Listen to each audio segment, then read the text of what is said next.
नमस्कार मेरे प्यारे दोस्तों, मैं वैभव एक बार फिर से आप सबका स्वागत करता हूं आपके अपने ऑनलाइन प्लेटफॉर्म पर। आप सभी मेरे भाई बहनों का बहुत बहुत स्वागत है। जल्दी से सारे लोग आ जाइए, फिर आज के सेशन की हम लोग शुरुआत करेंगे और इन्वायरमेंट के क्वेश्चंस को करने वाले हैं, जो कि आपके टेट के एग्ज़ाम के लिए, सी टेट के एग्ज़ाम के लिए, एस्टेट के एग्ज़ाम के लिए और अन्य एक दिवसीय परीक्षाओं के लिए बहुत ही इंपॉर्टेंट है। इन्वायरमेंट के क्वेश्चन बनते ही बनते हैं, तो ऐसे ही प्रश्नों को आज के सेशन में हम लोग करने वाले हैं, जो कि आपके लिए महत्वपूर्ण हो सकते हैं। तो जितने मेरे भाई बहन जुड़ते चल रहे हैं, आप लोगों से निवेदन करूंगा कि सेशन को लाइक कर दिएगा, शेयर कर दिएगा, चैनल पर पहली बार होंगे तो सब्सक्राइब कर लीजिएगा। तो पहला प्रश्न आपके सामने है, किस वर्ण की उपस्थिति के कारण पौधे हरे दिखते हैं? एंथोसाइनिन है, कैरोटीनाइड है, क्लोरोफिल है या फिर लाइकोपिन? पहले प्रश्न का आंसर करेंगे, क्या हो जाएगा? किस वर्ण की उपस्थिति के कारण पौधों का रंग हरा दिखता है? आप आंसर क्या कर दोगे? आप आंसर कर दोगे ऑप्शन संख्या डी हो जाएगा, क्लोरोफिल हो जाएगा। ठीक है, क्या हो जाएगा? क्लोरोफिल हो जाएगा। साथ ही साथ एक प्रश्न और बन जाता है कि क्लोरोफिल में किस तत्व की प्रधानता होती है? तो आप क्या कहोगे? तो आप कहोगे मैग्नीशियम की। ठीक है, किसकी?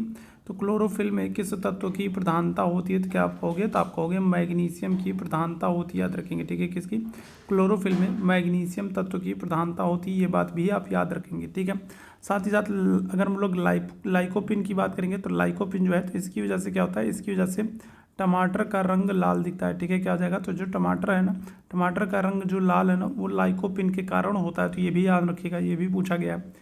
दूसरे प्रश्न की तरफ चलेंगे, मानवीय गतिविधियां जो पृथ्वी पर जलवायु परिवर्तन के लिए जिम्मेदार है, बताइएगा।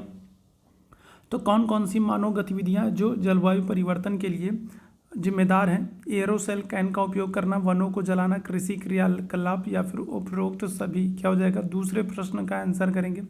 तो देखो, मानव जो है वो वनों को जो जला रहा है, ठीक है, फसलों को जो जला रहा है, पराली को जो जला रहा है, तो उससे क्या होता है? उससे आप देखोगे बहुत सारी धुएं हो रहे हैं, बहुत सारा जो है गैसें निकल रही हैं, बहुत सारा प्रदूषण हो रहा है।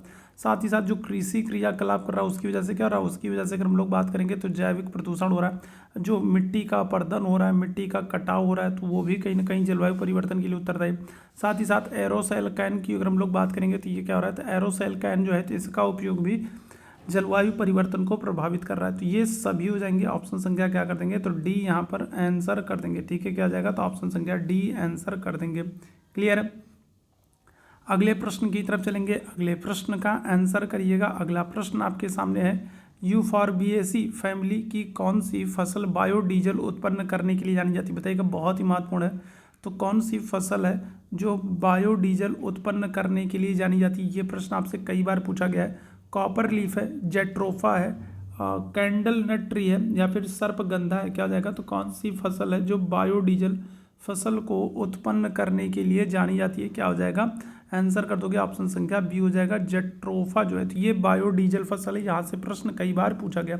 ठीक है, तो जो बायोडीजल, ये जेट्रोफा जो है ना, तो ये एक बायोडीजल फसल है और इसके जो बीज होते हैं ना, इनके बीजों से 20 से 30% तक तेल निकाला जाता है। याद रखिएगा। ठीक है, तो ऑप्शन संख्या बी हो जाएगा। आगे बढ़ेंगे, जड़ी बूटियों की रानी भारत की सबसे पवित्र जड़ी बूटी है। इस औषधीय पौधे का हिंदू धर्म में महत्व है और इसका वानस्पतिक नाम ओसिसम सैक्टम है। ओसिसम सैक्टम है। तो इसको सामान्यतः किस नाम से जानते हैं? बताइएगा, क्या हो जाएगा? ओसिसम सैक्टम। तो यहाँ पर इतनी सारी चीज़ें आपको दे दिया है। जड़ी बूटियों की आपको रानी कह रहा है कि क्या है? तो ये जड़ी बूटियों की रानी है। आपसे ये भी कह रहा है जड़ी बूटियों की रानी है। साथ ही साथ आपसे कह रहा है कि भारत में सबसे पवित्र जड़ी बूटियों में से एक है और इसका हिंदू धर्म में विशेष महत्व भी है। तो अब इतना तो आपको दे दिया, तो फिर आप समझ ही जाओगे क्या हो जाएगा। अजवाइन का फूल होगा, तुलसी होगा, धनिया होगा या फिर रोजमेरी हो जाएगा। क्या हो जाएगा? तो आंसर कर देंगे, ऑप्शन संख्या बी हो जाएगा, तुलसी का। तुलसी का हिंदू धर्म में विशेष महत्व है, जड़ी बूटी भी है, हम लोग काढ़ा बना करके पीते हैं। ठीक है, और इसका जो वानस्पतिक नाम है, जो साइंटिफिक नेम है, वो ओसिसम सैक्टम है। याद रखेंगे। ऑप्शन संख्या क्या आ जाएगा? तो बी हो जाएगा, तुलसी कर देंगे। पीने के लिए सुरक्षित पानी को क्या कहते हैं? ताजा जल कहते हैं, पीने योग्य पानी कहते हैं, आशुद्ध जल कहते हैं, नल का पानी कहते हैं? बताइए। तो जो पीने के लिए सुरक्षित पानी है उसको हम लोग क्या करते हैं? बताइएगा। पीने के लिए सुरक्षित जो पानी है उसको क्या कहेंगे? उसको हम लोग पीने योग्य पानी कहेंगे। भाई क्या कहेंगे? तो ऑप्शन संख्या क्या आ जाएगा? तो बी आंसर कर दोगे। पीने के लिए जो सुरक्षित पानी है उसे हम लोग क्या कहेंगे? पीने योग्य पानी कहेंगे। 1984 में भोपाल गैस त्रासदी में किस गैस के रिसाव के कारण हुई थी? देखो, एक तो आपसे ये वर्ष पूछा जाता है 1984, इस वर्ष को आपको याद रखना है। दूसरा, आपको ये घटना याद रखनी है। 1984 में भोपाल गैस त्रासदी कांड हो रहा है और किस गैस के रिसाव के कारण हो रहा है, इस प्रश्न का आप लोगों को आंसर करना है। क्या हो जाएगा, मीथेन है, नाइट्रस ऑक्साइड है, कार्बन मोनोऑक्साइड है, या फिर मिथाइल आइसोसाइनाइड है। क्या हो जाएगा, तो कौन सी गैस का रिसाव हो रहा है जिसकी वजह से भोपाल गैस त्रासदी कांड हो रहा है 1984 में? आंसर कर देंगे ऑप्शन संख्या बी हो जाएगा, मिथाइल आइसोसाइनाइड हो जाएगा। ठीक है, क्या हो जाएगा, मिथाइल आइसोसाइनाइड मिक गैस का रिसाव हुआ था। विश्व पर्यावरण दिवस कब मनाते हैं? 5 जून को, 2 दिसंबर को, 16 सितंबर को, 11 जुलाई को। बताइएगा क्या हो जाएगा, तो विश्व पर्यावरण दिवस कब मनाते हैं? देखो 16 सितंबर की हम लोग बात करेंगे तो 16 सितंबर को हम लोग ओजोन दिवस मनाते हैं। ठीक है, क्या करते हैं, 16 सितंबर को हम लोग बात करेंगे तो हम लोग क्या करते हैं, तो ओजोन दिवस मनाते हैं। ठीक है, ध्यान रखिएगा। 11 जुलाई की हम लोग बात करेंगे तो 11 जुलाई को क्या करते हैं, तो विश्व जनसंख्या दिवस मनाते हैं। ठीक है, क्या करते हैं, तो विश्व जनसंख्या दिवस मनाते हैं। कब हम लोग, 11 जुलाई को विश्व जनसंख्या दिवस मनाते हैं, याद रखिएगा। 2 दिसंबर की बात करेंगे तो क्या करते हैं, कंप्यूटर साक्षरता दिवस मनाते हैं। यहाँ पर जो करेक्ट आंसर हो जाएगा वो क्या हो जाएगा, तो हो जाएगा आपका ऑप्शन संख्या ए, 5 जून को हम लोग हर साल क्या करते हैं, तो विश्व पर्यावरण दिवस मनाते हैं। एम.एस. स्वामीनाथन एक है तो क्या है, पारिस्थितिकी वैज्ञानिक है, पत्रकार है, कृषि वैज्ञानिक है, या फिर पक्षी वैज्ञानिक है। एम.एस. स्वामीनाथन की अगर हम लोग बात करेंगे तो इनके संदर्भ में आपसे पूछा जा रहा है कि एम.एस. स्वामीनाथन कौन है? पारिस्थितिक वैज्ञानिक है, पत्रकार है, कृषि वैज्ञानिक है, या फिर पक्षी वैज्ञानिक है। क्या आंसर कर दिएगा, तो आपको पता है एम.एस. स्वामीनाथन जो है ये राष्ट्रीय हरित क्रांति के जनक बने जाते हैं और ये एक कृषि वैज्ञानिक है। ठीक है, क्या हो जाएंगे, तो एम.एस. स्वामीनाथन जो है इनको भी हाल ही में भारत रत्न दिया गया है और ये क्या है, तो ये एक कृषि वैज्ञानिक है, भारत में राष्ट्रीय हरित क्रांति के जनक माने जाते हैं। ऑप्शन संख्या सी हो जाएगा। Wild life institute of India कहाँ पर स्थित है? बताएंगे क्या हो जाएगा, अहमदाबाद में, नई दिल्ली में, कोयम्बटूर में, देहरादून में। बताएंगे क्या हो जाएगा, तो wild life institute of India ये कहाँ पर स्थित है भारत में? अहमदाबाद में, नई दिल्ली में, कोयम्बटूर में, या फिर देहरादून में। इस प्रश्न का आंसर करेंगे। और जितने मेरे भाई बहन बाद में जुड़े हैं ना, आप लोगों से निवेदन करूंगा सेशन को लाइक और शेयर जरूर कर दिएगा। और ये इन्वायरमेंट के जो क्वेश्चन सब लोग कर रहे हैं ना, बहुत इंपॉर्टेंट है आपके टेट, सी टेट, एस्टेट और अन्य दिवसीय, एक दिवसीय परीक्षाओं के लिए। क्या हो जाएगा, यहाँ पर करेक्ट आंसर कर देंगे ऑप्शन संख्या डी हो जाएगा। आपको पता है वन जो है वन अनुसंधान संस्थान जो है वो हमको कहाँ पर, देहरादून में देखने को मिल जाता है। ठीक है, प्रकाश संश्लेषण के दौरान हरे पौधे निम्न में से किसे सोख लेते हैं? कार्बन डाइऑक्साइड को, हीलियम को, नाइट्रोजन को, ऑक्सीजन को। क्या हो जाएगा, बताइएगा। तो अगर हम लोग बात करेंगे तो प्रकाश संश्लेषण की क्रिया के दौरान अगर हम लोग बात करेंगे, फोटोसिंथेसिस की क्रिया के दौरान अगर हम लोग बात करेंगे तो हरे पौधे किसको सोख लेते हैं? क्या हो जाएगा, तो आप कहोगे कार्बन डाइऑक्साइड को। कार्बन डाइऑक्साइड को लेते हैं और ऑक्सीजन को छोड़ते हैं, आपको याद होना चाहिए। ठीक है, पेड़ पौधे क्या करते हैं, कार्बन डाइऑक्साइड को लेते हैं और ऑक्सीजन को देते हैं, याद रखिएगा। तो ऑप्शन संख्या ए बिल्कुल करेक्ट हो जाएगा। अपशिष्ट उत्पादों को खाने वाले जीवों को क्या कहते हैं? शाक बच्ची कहते हैं, मृतक बच्ची कहते हैं, मांस बच्ची कहते हैं, रसायन बच्ची कहते हैं। बताइएगा क्या हो जाएगा। अपशिष्ट पदार्थों को, बचे कुचे पदार्थों को खाने वालों को क्या कहते हैं? बताइएगा। शाक बच्ची कहेंगे, मांस बच्ची कहेंगे, मृतक बच्ची कहेंगे, रसायन बच्ची कहेंगे, क्या कहेंगे? अपशिष्ट उत्पादों को खाने वाले कौन जाएंगे? तो आप आंसर कर दोगे डिकम्पोजर, मृतक बच्ची हो जाएंगे। ऑप्शन संख्या क्या आ जाएगा, तो ऑप्शन संख्या ठीक है बी हो जाएगा, मृतक बच्ची कह देंगे। ठीक है, तप्त भौम जल से किस प्रकार की ऊर्जा प्राप्त होती है? भूतापीय ऊर्जा, जल विद्युत ऊर्जा, सौर ऊर्जा, या फिर नाभिकीय ऊर्जा। तप्त भौम जल से अगर हम लोग बात करेंगे तो किस प्रकार की ऊर्जा प्राप्त होती है? बताइएगा। सौर ऊर्जा, जल विद्युत ऊर्जा, नाभिकीय ऊर्जा, या फिर भूतापीय ऊर्जा। क्या हो जाएगा, इस प्रश्न का आंसर करेंगे। चलिए जल्दी से बताएंगे क्या हो जाएगा, करेक्ट आंसर कर देंगे। ऑप्शन संख्या ए हो जाएगा, भूतापीय ऊर्जा। ठीक है, तप्त भौम जल से किस प्रकार की ऊर्जा प्राप्त होगी? आप कहोगे भूतापीय ऊर्जा। ठीक है, 16 घास के मैदान कहाँ पर मिलते हैं? बताएंगे क्या हो जाएगा। 16 घास के मैदान आपको कहाँ पर मिलेंगे? हिमालय में, पश्चिमी घाट में, पूर्वी घाट में, या फिर विंध्याचल में। बताइएगा क्या हो जाएगा। 16 घास के मैदान आपको कहाँ पर देखने को मिलेंगे? हिमालय में, पश्चिमी घाट में, पूर्वी घाट में, या फिर विंध्याचल में। क्या हो जाएगा, 16 घास के मैदान अगर हम लोग बात करेंगे तो आंसर कर दोगे ऑप्शन संख्या बी हो जाएगा, पश्चिमी घाट में। ठीक है, 16 घास के मैदान आपको कहाँ पर? पश्चिमी घाट में देखने को मिलेंगे। और पश्चिमी घाट को आप याद रखिएगा, पश्चिमी घाट को हम लोग क्या करते हैं, तो इसको हम लोग सह्याद्री भी कहते हैं। ठीक है, क्या करते हैं, पश्चिमी घाट की हम लोग बात करेंगे तो इसको हम लोग सह्याद्री भी कहते हैं, याद रखिएगा। पश्चिमी घाट को हम लोग सह्याद्री भी कहते हैं। और यहाँ पर आपको 16 घास के मैदान देखने को मिलेंगे। भारत में पेलिकन पक्षी कहाँ पर प्रजनन करते हैं? कोक्कारो बेलूर में, नेलापट्टू में, कोंथल कुल्लम में, या फिर ये सभी हो जाएगा। तो भारत में पेलिकन पक्षी जो प्रवासी पक्षी होते हैं ये प्रजनन कहाँ पर करते हैं? याद रखिएगा, ये पेलिकन पक्षी जो होते हैं ना ये प्रवासी पक्षी होते हैं और ये रूस और साइबेरिया वाले क्षेत्रों से लगभग 8000 किलोमीटर की दूरी तय करके ठंडियों के मौसम में हम लोग के यहाँ भारत में आते हैं। और ये कहाँ पर प्रजनन करते हैं, क्या आंसर आएगा, तो आंसर कर देंगे ऑप्शन संख्या डी हो जाएगा। कोका कारे बेलुरु हो जाएगा, नेलापट्टू हो जाएगा और कुंथल कोलम हो जाएगा, तो ये सभी जगह हो जाएगा। मिनी माता रोग ऐसी मछली खाने से होता है जिसमें अधिक मात्रा होती है, क्या होता है, पारे की, कैडमियम की, आर्सेनिक की, या फिर ये सभी। तो ये प्रश्न कई बार पूछा जा चुका है। देखो अगर हम लोग कैडमियम की बात करें, आर्सेनिक की बात करें, आर्सेनिक की वजह से क्या होता है, ब्लैक फुट रोग होता है। आर्सेनिक की वजह से क्या होता है, तो आप कहोगे ब्लैक फुट रोग होता है, ठीक है। कैडमियम की वजह से अगर हम लोग बात करेंगे, क्या होता है, कैडमियम की वजह से इटाई रोग होता है, ठीक है। क्या होता है, कैडमियम की वजह से इटाई रोग होता है। आर्सेनिक की वजह से ब्लैक फुट रोग होता है। और पारे की हम लोग बात करेंगे तो जो ये पारा है ना, पारे की वजह से मिनी माता रोग होता है, याद रखिएगा। तो ऐसी मछलियाँ जिसमें पारे की अधिकता है, तो ऐसी मछलियों का सेवन करने से हमको क्या हो जाएगा, मिनी माता रोग हो जाएगा। ऑप्शन संख्या क्या करोगे, तो सी आंसर कर दोगे। आगे बढ़ेंगे, ओजोन परत का अधिकतम ह्रास कहाँ पर हुआ है, बताइएगा। भूमध्य रेखा पर, उत्तरी ध्रुव पर, दक्षिणी ध्रुव पर।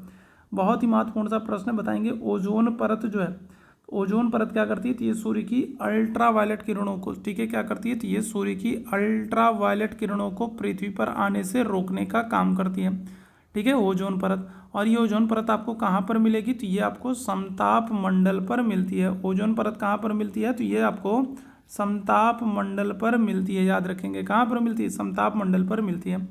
ओजोन परत जो है इसका सर्वाधिक ह्रास कहाँ पर हुआ है, आंसर कर देंगे ऑप्शन संख्या सी, आंसर कर देंगे दक्षिणी ध्रुव पर हुआ है। निम्न में से कौन सा भारत का मुख्य न्यायाधीश था, बताइएगा। हीरालाल जी कानिया है, मेहर चंद महाजन है, पतंजलि शास्त्री या फिर SR दास हैं, क्या हो जाएगा। तो भारत के प्रमुख मुख्य न्यायाधीश कौन थे, तो आपसे ये पूछा जा रहा था, आप आंसर क्या कर दोगे, आप आंसर कर दोगे ऑप्शन संख्या ए हो जाएगा। हीरालाल जी कानिया आपको पता है सर्वोच्च न्यायालय के पहले मुख्य न्यायाधीश थे, ठीक है। कौन है, तो सर्वोच्च न्यायालय के पहले मुख्य न्यायाधीश हैं हीरालाल जी कानिया।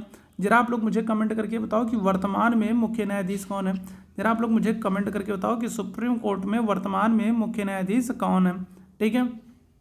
चलिए आगे बढ़ेंगे। रेड डाटा बुक किससे संबंधित है, विलुप्त के करीब जीव से, नदियों में प्रदूषण से, घटते भूगर्भ जलस्तर से, या फिर वायु प्रदूषण से। रेड डाटा बुक का संबंध किससे है, क्या हो जाएगा, आंसर क्या कर दोगे, तो ऐसे जीव जो विलुप्त होने के कगार पर है उनको हम लोग रेड डाटा बुक में शामिल करते हैं, याद रखिएगा। विलुप्ति के करीब जो जीव हैं, ऐसे जीव जो विलुप्त होने के कगार पर है या फिर विलुप्त हो चुके हैं, उनको हम लोग रेड डाटा बुक में शामिल करते हैं। ऑप्शन संख्या ए हो जाएगा। निम्न में से कौन वर्तमान में राष्ट्रीय महिला आयोग की अध्यक्ष है, तो अगर हम लोग बात करेंगे तो ये जो प्रश्न पूछा गया था ना, तब उस समय जो राष्ट्रीय महिला आयोग की अध्यक्ष है तो वो कौन थी, तो वो थी रेखा शर्मा। लेकिन वर्तमान में अगर हम लोग बात करेंगे तो वर्तमान में राष्ट्रीय महिला आयोग की जो अध्यक्ष है वो कौन है, तो आप कहोगे विजया रहाटकर है, याद रखेंगे कौन है, तो डॉक्टर विजया रहाटकर हैं, याद रखेंगे कौन है, तो विजया रहाटकर, तो इनका नाम याद रखेंगे। वर्तमान में ये राष्ट्रीय महिला आयोग की अध्यक्ष हैं, विजया रहाटकर को आप याद रखेंगे, ठीक है। आगे बढ़ेंगे अगले प्रश्न की तरफ। लोकसभा और राज्यसभा की संयुक्त बैठक किसके द्वारा आहूत की जाती है। संयुक्त बैठक की बात कर रहे हैं, लोकसभा और राज्यसभा की जो संयुक्त बैठक है तो ये किस अनुच्छेद में है, क्या आंसर करोगे, तो आप आंसर करोगे अनुच्छेद 108 में, ठीक है। लोकसभा और राज्यसभा की जो संयुक्त बैठक है, संयुक्त बैठक का प्रावधान अनुच्छेद 108 में किया गया है। और किसके द्वारा आहूत की जाती है लोकसभा और राज्यसभा की बैठक को, तो आप आंसर क्या करोगे, आप आंसर करोगे ऑप्शन संख्या बी हो जाएगा, राष्ट्रपति के द्वारा। संयुक्त बैठक को राष्ट्रपति के द्वारा बुलाया जाता है अनुच्छेद 108 के तहत। संविधान के किस भाग में पंचायती राज व्यवस्था से संबंधित प्रावधान किए गए, बताइएगा क्या हो जाएगा, तो किस संविधान के कौन सा भाग है जहाँ पर पंचायती राज व्यवस्था से संबंधित प्रावधान किया गया। आपसे भाग पूछ रहा है, बताइएगा तो किस भाग में पंचायती राज व्यवस्था से संबंधित प्रावधान किया गया, क्या आंसर कर देंगे, तो ऑप्शन हो जाएगा आपका ऑप्शन संख्या बी हो जाएगा, ठीक है। क्या हो जाएगा, तो भाग 9 में। अगर यहीं पर आपसे क्या कर लेता, अनुसूची पूछ लेता कि किस अनुसूची में पंचायतों का उल्लेख है, अनुसूची पूछ लेता तो अनुसूची आप करते 11 करते, ठीक है। अगर आपसे बोले कि पंचायतों को किस संशोधन से संवैधानिक दर्जा दिया गया, तो आप क्या कहते हैं, तो आप कहते हैं 73वां संशोधन है 1992, इसके द्वारा पंचायतों को संवैधानिक दर्जा दिया गया, याद रखेंगे, ठीक है। चलिए आगे बढ़ेंगे अगले प्रश्न की तरफ। 74वां संशोधन का संबंध किससे, बताइएगा, राष्ट्रपति की शक्तियों से, ग्रामीण स्थानीय स्वशासन से, शहरी स्थानीय स्वशासन से, या फिर संसद की शक्तियों से। क्या हो रहा है, आपसे पूछ रहा है 74वां संविधान संशोधन जो है तो ये किससे संबंधित है, ये आपसे पूछ रहा है। चलिए बताएंगे क्या हो जाएगा, 74वां संविधान संशोधन किससे संबंधित है, आंसर क्या कर देंगे, ऑप्शन संख्या सी आंसर कर देंगे। क्या आ जाएगा, तो शहरी स्थानीय स्वशासन से, ठीक है, शहरी स्थानीय स्वशासन या फिर इसी को नगर पालिका भी आप कह सकते हो, ठीक है, क्या कर सकते हो, शहरी स्थानीय स्वशासन या फिर इसी को आप नगर पालिका भी कह सकते हो। और नगर पालिका की अगर हम लोग बात करें कि इनका किस भाग में उल्लेख है, इनका अगर आपसे पूछ ले किस भाग में उल्लेख है, तो आप क्या कहोगे, तो आप कहोगे भाग 9 का में, ठीक है, कहाँ पर, तो भाग 9 का में जो है नगर पालिका का उल्लेख है। अनुसूची अगर आपसे पूछ ले कि किस अनुसूची में इनका उल्लेख है, तो क्या कहोगे, तो अनुसूची आप कहोगे 12 में, ठीक है, ध्यान रखिएगा, नगर पालिका का भाग 9 का में उल्लेख है। और अनुसूची अगर हम लोग बात करेंगे क्या आ जाएगा, तो अनुसूची आप कहोगे 12 में उल्लेख है, ठीक है। किस गैस के वर्षा के पानी में घुलने से वर्षा का पानी अम्लीय हो जाता है, बताइएगा, तो किस गैस के वर्षा के पानी में घुलने से वर्षा का जो जल है वो अम्लीय हो जाता है। कार्बन डाइऑक्साइड है, हाइड्रोजन पेरोक्साइड है, नाइट्रोजन मोनोऑक्साइड है या फिर सल्फर डाइऑक्साइड है। इस प्रश्न का आंसर करेंगे, बहुत इंपॉर्टेंट वाले क्वेश्चन है और ऐसे क्वेश्चन है ना जो बार बार आपके एग्जाम में पूछे जा रहे हैं, बार बार दोहराए जा रहे हैं। क्या हो जाएगा आंसर, आंसर कर देंगे ऑप्शन संख्या डी हो जाएगा, सल्फर डाइऑक्साइड हो जाएगा, ठीक है, क्या हो जाएगा, सल्फर डाइऑक्साइड हो जाएगा। आगे बढ़ेंगे, भारतीय संविधान में विधि का शासन कहाँ से लिया गया, बताएंगे क्या जाएगा, तो विधि का शासन कहाँ से लिया गया, स्विट्जरलैंड से, अमेरिका से, इंग्लैंड से या फिर आयरलैंड से। विधि का शासन मतलब कानून का शासन, और कानून का जो शासन है ना ये हमने संविधान में कहाँ से लिया है, तो आंसर कर देंगे इंग्लैंड से लिया, इंग्लैंड कहें, ग्रेट ब्रिटेन कहें या फिर यूनाइटेड किंगडम से कहें, ठीक है। लोकसभा के चुनाव हेतु अधिसूचना कौन जारी करता है, गृह मंत्रालय करता है, भारत का निर्वाचन आयोग करता है, राष्ट्रपति करता है, लोकसभा सचिवालय करता है। तो लोकसभा के चुनाव हेतु अधिसूचना कौन जारी करता है, बताइएगा क्या हो जाएगा, जैसे चुनाव होने वाले रहते हैं ना तो उनसे पहले अधिसूचना जारी की जाती है, ठीक है, जिसके बाद प्रचार जो है सारे प्रचार प्रचार बंद हो जाते हैं। तो अधिसूचना कौन जारी करता है, तो याद रखिएगा राष्ट्रपति की अनुमति से जो अधिसूचना है वो जारी करने का काम करता है भारत का निर्वाचन आयोग। याद रखिएगा, जो भारत का इलेक्शन कमीशन है, भारत का जो निर्वाचन आयोग है वो राष्ट्रपति की अनुमति से क्या करता है, अधिसूचना को जारी करने का काम करता है। ऑप्शन संख्या क्या हो जाएगा, बी हो जाएगा। लोकसभा की कार्यवाही का पहला घंटा क्या कहलाता है, बताएंगे क्या हो जाएगा, तो लोकसभा की कार्यवाही का पहला घंटा क्या होता है, शून्यकाल होता है, सार्वजनिक काल होता है, प्रश्नकाल होता है, विशेषाधिकार काल होता है। तो लोकसभा की कार्यवाही का पहला घंटा क्या होता है, शून्यकाल, सार्वजनिक काल, विशेषाधिकार काल या फिर प्रश्नकाल, क्या हो जाएगा, तो लोकसभा की कार्यवाही का पहला घंटा जो होता है वो होता है प्रश्नकाल होता है, ठीक है, क्या होता है, तो अगर हम लोग बात करेंगे तो पहला घंटा मतलब 11 से 12 का जो समय है वो क्या होता है, वो प्रश्नकाल होता है। और 12 से 1 का जो समय होता है, दोपहर में 12 से 1 का जो समय होता है वो क्या होता है, वो होता है शून्यकाल। तो प्रश्नकाल और शून्यकाल दोनों आपसे पूछे जाते हैं, याद रखेंगे। वर्षा जल संग्रहण क्या है, पानी का वितरण, प्रयुक्त जल का संग्रह और भंडारण, वर्षा जल का जमाव और भंडारण, इनमें से कोई नहीं। तो वर्षा जल संग्रहण क्या है, बताइएगा, इस प्रश्न का आंसर करेंगे। वर्षा जल संग्रहण क्या है, पानी का वितरण, प्रयुक्त जल का संग्रह और भंडारण, वर्षा जल का जमाव और भंडारण, इनमें से कोई नहीं। क्या हो जाएगा, तो वर्षा जल संग्रह के बारे में पूछ रहा है ना आपसे, वर्षा जल संग्रहण के बारे में पूछ रहा है ना, तो यहाँ पर आंसर हो जाएगा आपका ऑप्शन संख्या सी, वर्षा जल का जमाव और भंडारण। ऑप्शन संख्या क्या हो जाएगा, सी आंसर कर देंगे, ठीक है। आगे बढ़ेंगे अगले प्रश्न की तरफ। अगला प्रश्न आपके सामने है, भारतीय गैंडा कहाँ पर संरक्षित है, क्या हो जाएगा, Bandipur national park, Corbett national park, Kaziranga national park या फिर गिर नेशनल पार्क, क्या हो जाएगा, तो भारतीय गैंडा, आपको पता है भारतीय गैंडों के लिए अगर हम लोग बात करेंगे तो गैंडों के लिए कौन फेमस है, बांदीपुर है, बांदीपुर है, काजीरंगा है, कॉर्बेट है या फिर गिर है, क्या हो जाएगा, आंसर कर दोगे ऑप्शन संख्या सी हो जाएगा। काजीरंगा जो नेशनल पार्क है ये एक सींग वाले गैंडों के लिए प्रसिद्ध है। कहाँ पर है, तो ये आप कहोगे असम में है, ठीक है, कहाँ पर है, तो असम में है काजीरंगा नेशनल पार्क जो एक सींग वाले गैंडों के लिए प्रसिद्ध है, ठीक है। गिर नेशनल पार्क की बात करेंगे तो ये किसके लिए, तो ये एशियाई शेरों के लिए प्रसिद्ध है। गिर नेशनल पार्क की बात करेंगे तो ये किसके लिए, तो ये एशियाई शेरों के लिए प्रसिद्ध है, गिर नेशनल पार्क जो कि गुजरात में। कॉर्बेट नेशनल पार्क अगर हम लोग बात करेंगे तो ये भारत का पहला नेशनल पार्क है, ठीक है, क्या हो रहा है, तो ये भारत का पहला नेशनल पार्क है और इसकी स्थापना कब हो रही, 1936 में हो रही है, और ये कहाँ पर, ये आपको उत्तराखंड में देखने को मिल जाएगा। आगे बढ़ेंगे अगले प्रश्न की तरफ, निम्न में से कौन सा क्रम पारिस्थितिक तंत्र में ऊर्जा के प्रवाह के संबंध में सही है, तो कौन सा है, यहाँ पर आपको दो विकल्प दिए गए हैं, बताइएगा पारिस्थितिक तंत्र में ऊर्जा के प्रवाह के संबंध में कौन सा कथन सत्य है, उत्पादक है, उपभोक्ता है, अपघटक है या फिर उत्पादक है, अपघटक है या फिर उपभोक्ता है, क्या हो जाएगा, तो आपको पता है सबसे पहले कौन होता है, उत्पादक होता है। इसके बाद क्या होता है, उत्पादक होता है, और ठीक है, उत्पादक होता है। उत्पादक के बाद क्या हो जाएगा, उपभोक्ता हो जाएगा, और उपभोक्ता के बाद क्या होगा, अपघटक होगा। तो ऑप्शन संख्या यहाँ पर क्या हो जाएगा, ए आंसर हो जाएगा। सबसे पहले कौन होंगे, सबसे पहले उत्पादक वर्ग होगा। उत्पादक वर्ग में कौन आता है, पेड़ पौधे होते हैं जो अपना भोजन स्वयं बनाते हैं। इसके बाद उपभोक्ता वर्ग आएंगे, उनको खाने वाले आएंगे, और सबसे लास्ट में जो है वो कौन होंगे, अपघटक होंगे। ठीक है, ध्यान रखिएगा। आगे बढ़ेंगे अगले प्रश्न की तरफ। कौन सी ग्रीन हाउस गैस वातावरण में सबसे अधिक मात्रा में उपस्थित है। तो आपको कुछ ग्रीन हाउस गैसों के नाम याद होने चाहिए। जैसे अगर हम लोग मीथेन की बात करें तो ये भी एक ग्रीन हाउस गैस है। इसके अलावा अगर हम लोग कार्बन डाइऑक्साइड की बात कर ले, ठीक है, किसकी, कार्बन डाइऑक्साइड की अगर हम लोग बात कर लेंगे तो कार्बन डाइऑक्साइड जो है तो ये भी एक ग्रीन हाउस गैस है। इसके अलावा अगर हम लोग नाइट्रस ऑक्साइड की बात कर लें, नाइट्रस ऑक्साइड जो है तो ये भी क्या है, तो ये भी एक ग्रीन हाउस गैस है।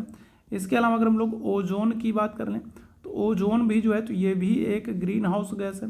साथ ही साथ अगर हम लोग किसकी बात कर लें, हम लोग जलवाष्प की बात कर लें, जलवाष्प की बात कर लें तो जलवाष्प भी क्या है, तो ये भी एक ग्रीन हाउस गैस। ये सभी ग्रीन हाउस गैस हैं, इनके नाम आपको याद होने चाहिए।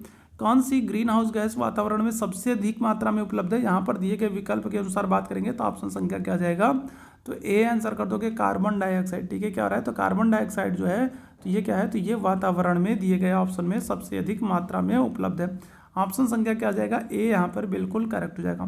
ठीक है, तो ये आज के सेशन में हम लोगों ने 30 बहुत इंपॉर्टेंट टॉप 30 जो है इन्वायरमेंट के क्वेश्चंस को डिस्कस किया।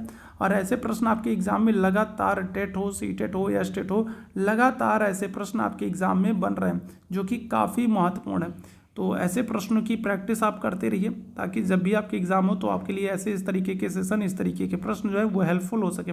सेशन पसंद आया हो तो सेशन को लाइक ज़रूर कीजिएगा, शेयर जरूर कीजिएगा, और चैनल पर पहली बार होंगे तो सब्सक्राइब जरूर कर लीजिएगा।